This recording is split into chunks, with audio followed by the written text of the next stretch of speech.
Magandang araw po. Sana po ay nasa mabuti kayong kalagayan. Ako po ulit si Obet. At meron na naman po tayong kwentong ibabahagi sa inyo. Ito po ay naganap sa totoong buhay. Ang kwentong ito ay nangyari sa lalawigan ng Bicol. Ito po ang kwento. Semana Santa. Panahon kung kailan naghahari ang iba't ibang kampo ng kadiliman. Yan ang palaging pinapaalala ni Lola Iska na huwag akong gumala sa kung saan-saan o kahit ang paglabas sa loob ng mahigit 1 oras. Bakit naman po bawal lumabas, Lola? Inosenteng tanong ko habang tinutulungan itong magtupi ng mga sinampay. Semana Santa ngayon. Walang magpoprotekta sa atin laban sa anumang kapahamakang dulot ng kampo ng kadiliman. Kaya kung mangyari, manatili na lamang sa loob ng tahanan at magdasal. Mahabang paliwanag ni Lola. Kahit po ba rin lang sa tapat ng bahay, La? Pag-uusisa ako na itinuro pa ang labas gamit ang aking nguso. Oo. Ang higpit naman pala, Lola. Reklamo ko. Huwag nang maraming tanong. Sundin mo na lamang. Tumayo si Lola at maayos na inilagay sa aparador ang mga damit bago nagtungo ng kusina para maghanda na ng hapunan. Naiwan naman akong nagkibit balikat, sabay dungaw sa bintana. Nanamnamin ko na lang ang preskong hangin, naglalabas-masok sa aming munting kubo. Nagmula nang isilang ako sa mundo, si Lola na ang kasakasama ko. Sabi nga niya, matapos akong iluwal, bumigay na ang katawan ng inay ko. Si Itay naman daw, dahil sa kaduwagang gampanan ang responsibilidad, ay nagpakalayo-layo ito at hindi na nagpakita kahit 1 beses man lamang nang malamang nakabuntis. Saklap. Kontento na rin ako sa buhay na meron kami ngayon. Tahimik, payapa, at puno ng pagmamahal mula kay Lola. Mag-isa na rin niya akong itinaguyod magmula nang namayapa si Lolo. 5 taon nang nakalipas. Hindi man ako nakapag-aral sa mismong paaralan, sinikap naman ni Lola na maturuan ako ng sa gayon matugunan ang kaalaman ko. Pasipol-sipol ako habang dinarama ang malamyos na ihip ng hangin nang bigla na lang may sumitsit. Psst! Nung unay hindi ko to pinansin. Hanggang sa umulit ng maraming beses. Saan kaya yun ang galing? Palingalingang tanong ko. Psst! Psst! Sunod-sunod na sitsit na hindi ko malaman kung saan galing.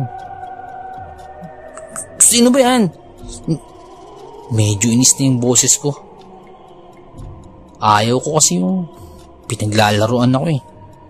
Psst! Magpakita ka kung ayaw mong batuhin kita. Pagbabanta ko pa. Napatingin naman ako sa kaliwang banda nang may kung sinong lumundag mula sa mayabong na tanim na santa ni Lola. Kaloy, ikaw ba yan? Kunot noong tanong ko sa lalaking nagpagpag ng pangibaba. Uy, Ray! Kaway niya ito sa akin. May bunga ni mangganimang lolong. Tara, manguha tayo. Napaka naman nito. Bakit hindi ka na lang nagsalita ng derechahan kasi? Pasit-sit-sit ka bang nalalaman? Pagpasensya mo na. Ano? Tara na. habang may liwanag pa. Pangungulit naman nito. Sabi ni Lola, wag daw akong lumabas eh. Delikado kasi sa panahon ngayon, si Mana Santa. Sagot ko habang napapakamot ako sa batok. Nako, naniwala ka naman.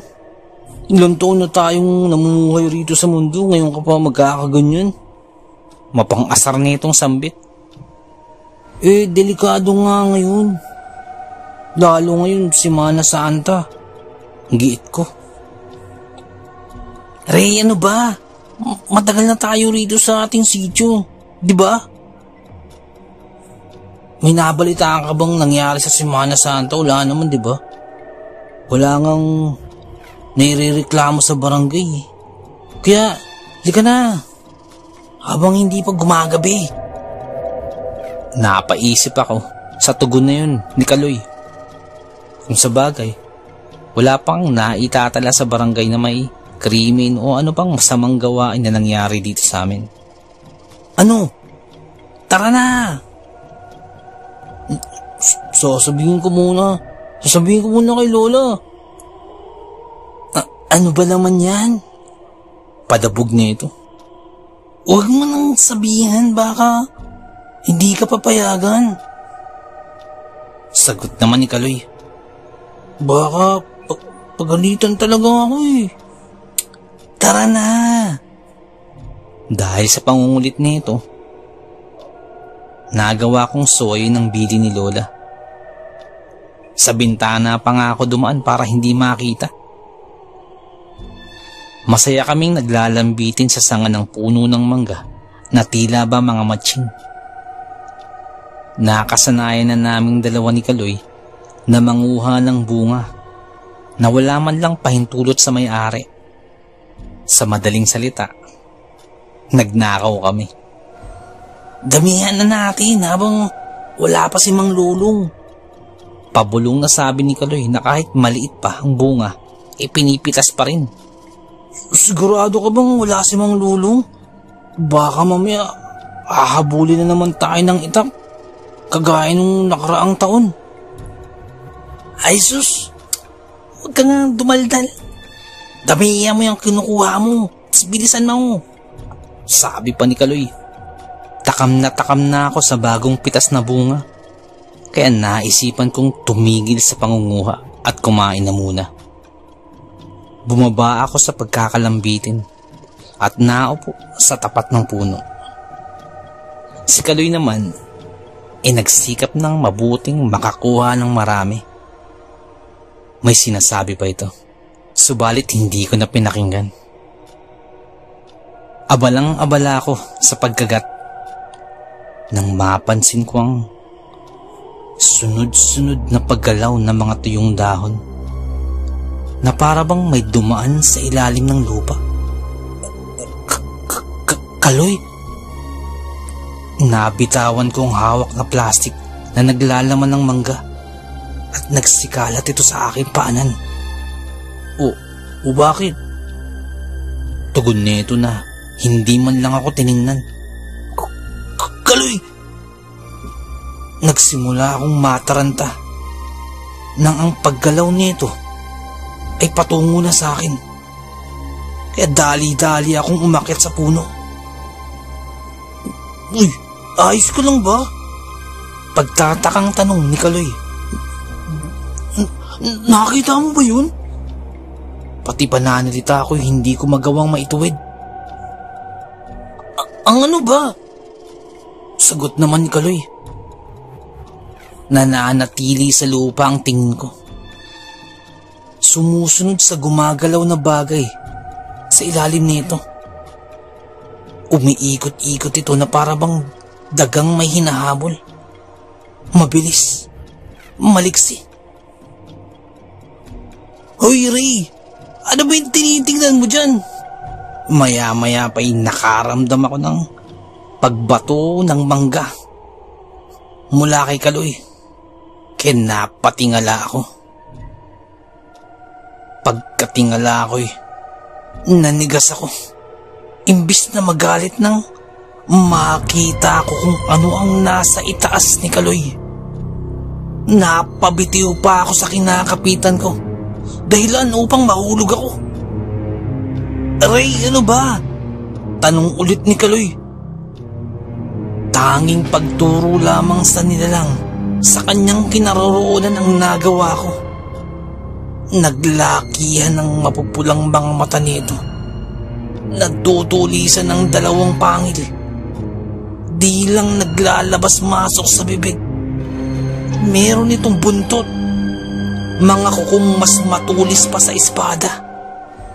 At dalawang matitingkad na tengang mabuhok.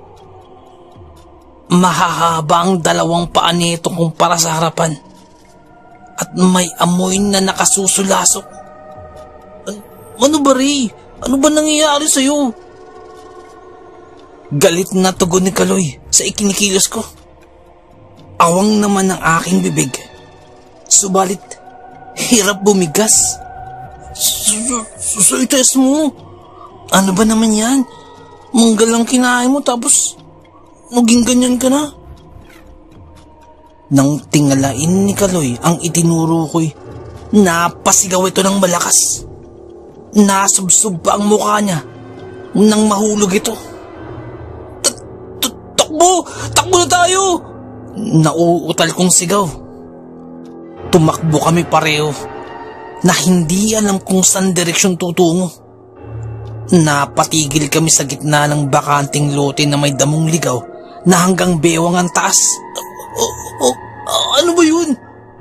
Tanong ni Kaloy habang hinihingal.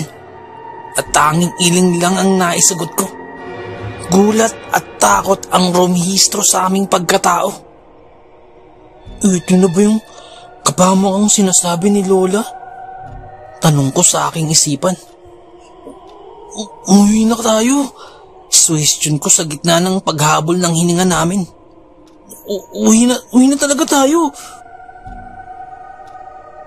Hindi ko na natapos ang aking salita sa biglaang pagsulpot nung nilalang. Maliit lamang ito, parang sa isang aso. Subalit, kakaibang itsura. Ngunit, napakabagsik nito. Parang tigre sa pagiging agresibo. Natulala kami ni Kaloy na para bang binuhusan ng timba ng malamig na tubig.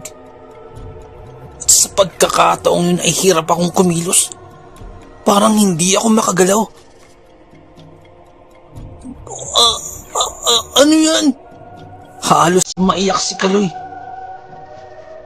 Magsasalita pa lamang sana ako nang bigla na lamang gumalaw ang lupa. At sa pagkakataong ito, hindi lamang isa, hindi lamang dalawa, hindi rin tatlo kundi 4 na nilalang yun. Napagulong-gulong kami ni Kaloy sa pagkawala ng balanse dahil sa malakas ng paggalaw ng lupa. Nahinto lamang ang paggalaw matapos ang ilang minuto. Nanginginig na ako sa takot at halos hinahabol ko ang aking hininga. Hindi ako makakilos dala ng matinding takot.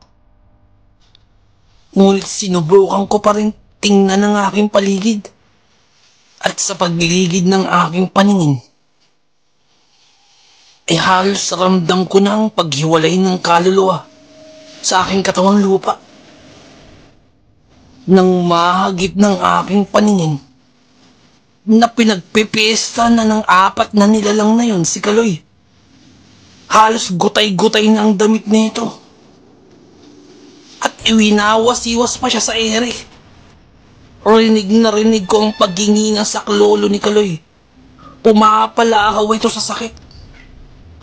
Na maya-maya pa'y bumagsak na lamang ang katawan ni Kaloy. Malapit sa aking harapan. Kalunos-lunos ang kalagayan ni Kaloy. Nang maya-maya pa'y biglang bumuluwak ang dugo mula sa kanyang katawan. At sa pagtalsik niyon ay napuno ng dugo ang aking muka. Dahil doon ay pansamantalang nambalik ako sa wisyo. At pataranta akong tumayo. Ngunit muli ring nanlungo sa pagkakita sa apat na nilalang na handa muling umatake. Nanlilisik ang mga mata nito. Naglilika ng mga kakaibang ingay at pag-aangil na para bang mga asong nauulol. Ngunit sa kabila ng aking takot, inagawa kong takpan ng maigi ang ilong ko dahil sa nakasusulasok na amoy na likha ng mga nilalang na to. Tila ba nanunuot sa bawat kalamnan ko. At hindi lang yan. Para bang paunti-unti nitong hinaharangan ng hanging papasok sa aking baga. Dahilan upang mahirapan ako sa paghinga. Naibaluktot ko ang sarili ko. Pinapalibutan na nila ako. Apat ang nilalang na yun. Mag-isa na lamang ako. Ramdam ko na wala akong kalaban-laban. Anumang oras, isasagpangin na ako ng mga to. Niyakap ko na lang ang nanlalamig na sarili. At ipinikit ko ang aking mga mata. Inihintay na lamang na tapusin ng mga ito ang aking buhay. Nang biglang nagpulasan ang apat na nilalang na yun. Napalingon ako. Nagkaroon ng liwanag ang kadilimang bumalot sa sarili nang makita ako si Lola. Siya'y paparating, palapit sa akin. Parang meron itong binibigas na mga katagang hindi ko mawari. Napatawag na ako kay Lola. Ngunit nung sandaling yun ay muling bumabalik ang apat na nilalang na parang mga aso na hindi ko mawari. At muling sinisipat-sipat ako. At muling aatakihin ako. Nang maya-maya pa'y biglang may inihagis si Lola na parang isang medalyon. Lagi kong nakikitang dinadasalan na yun araw-araw. Inihagis ito ni Lola sa hangin at malakas na ibinigkas ang katagang hindi ko nauulinagang mabuti. Ngunit dahil dun ay biglang nag-alpasan papalayo ang apat na nilalang na yun at parang takot na takot. Dahil dun sinamantala ko na yun. Patakbo kong tinawid ang pagitan namin ni Lola at saka napayakap ako sa kanya ng mahigpit na mahigpit. Sa susunod, Apo, huwag mong sasaway ng natatanging utos upang hindi ka malalagay sa alanganin. Mahinahong sabi sa akin ni Lola. Patangu-tangu kong napahikbi bilang sagot ko sa kanya. Wala talagang maibibigay na magandang resulta ang pagsaway sa utos. Lalo na utos ng mga nakatatanda. Mas nauna sila sa atin sa mundo. Mas may alam sila sa takbo at mga elementong kasabay na namuhay sa iisang mundo. Patawad po, Lola. Magtatanda na po ako. Napakahiwaga ng ating mundong ginagalawan. Napakaraming bagay ang mahirap ipaliwanag. Pero nagaganap. Hanggang dito na lamang po. Salamat po sa pakikinig. Magandang araw po. Nais ko lamang pong magpasalamat sa lahat po ng sumusuporta sa ating channel. Sa lahat po ng ating mga subscribers, mga listeners, at mga silent listeners po natin. Maraming salamat po. Ganun din po sa ating mga OFW listeners mula po sa iba't ibang bahagi po ng mundo. Maraming salamat. Ganun din po sa mga silent listeners po natin at sa mga listeners po natin mula po sa iba't ibang kapuluan po ng Pilipinas. Maraming salamat po. Sa mga nagpapadala po ng kwento, sobrang salamat po. Sobrang laki pa sa salamat po. Nais ko naman pong i-shout out ang Samahang Maralita. Maraming salamat po sa pakikinig. Shoutout din po kay Ma'am Dalisay. Shoutout po sa inyo, ma'am. Shoutout din po sa Barangay 185 kay Kapitan Ato Oliva. Shoutout din po kay Ma'am Myra de la Cruz.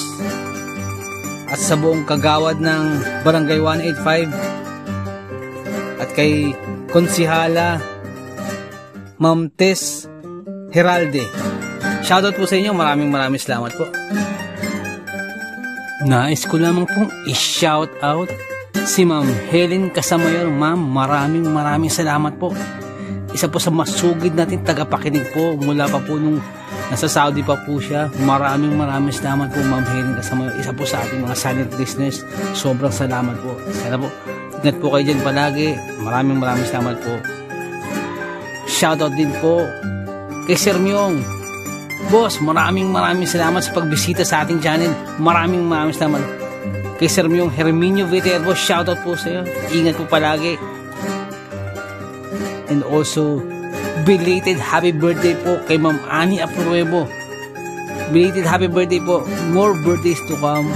More blessings and good health. Shoutout po sa inyo. Maraming salamat po.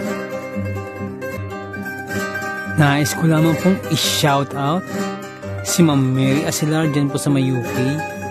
Shoutout din po kay Ma'am Ani Apruebo, kay Ma'am Ani Viloria, at kay Boss Baby Langka. Shoutout po. Maraming salamat po. Shoutout din po kay Ma'am Janet Berga dyan po sa may Qatar. Shoutout po. Kay Ma'am Liza Arcega. Shoutout po. Shoutout din po sa Manhattan Hamburger dyan po sa may Bukandala 3, Imus Cavite. Shoutout po sa inyo. Ganun din po kay Boss Fernando Marcos. Shoutout po. Shoutout din po kay Ma'am Christy Harm dyan po sa may Hamburg, Germany. Shoutout po. Ganun din po kay Tata Estong Nestor Bauyon dyan po sa may London, England. Shoutout po. Kay Boss Jing Fensalida, isa po sa ating mga silent listeners. Maraming salamat po. At kay Boss Bobby Gonzales at sa Gonzales family. Shoutout po. Maraming salamat po, boss. Ganun din po kay Boss Camelo Aroy, shoutout po. Kay Boss Malvin Esquera, boss, shoutout po. Kay Boss Miguel Doris Kibel, shoutout po. Kay Ma'am Imelda Pascua. Kay Ma'am Elizabeth Arnaiz, shoutout po. Kay Ma'am Rosie De Mesa, shoutout po. Kay Boss Haz dyan po sa may Saudi, shoutout po. Salamat din po kay Boss BK. Salamat sa milk tea, shoutout sa iyo. At salamat sa suporta. Shoutout po. Salamat din po kay Ma'am Eileen Rodriguez. Shoutout po, ma'am, sa mga suggestion. Maraming salamat po. At sa mga hindi ko po nabanggit, pasensya po muna. Pero sa next time po, i-shoutout po natin yan. Maraming salamat po.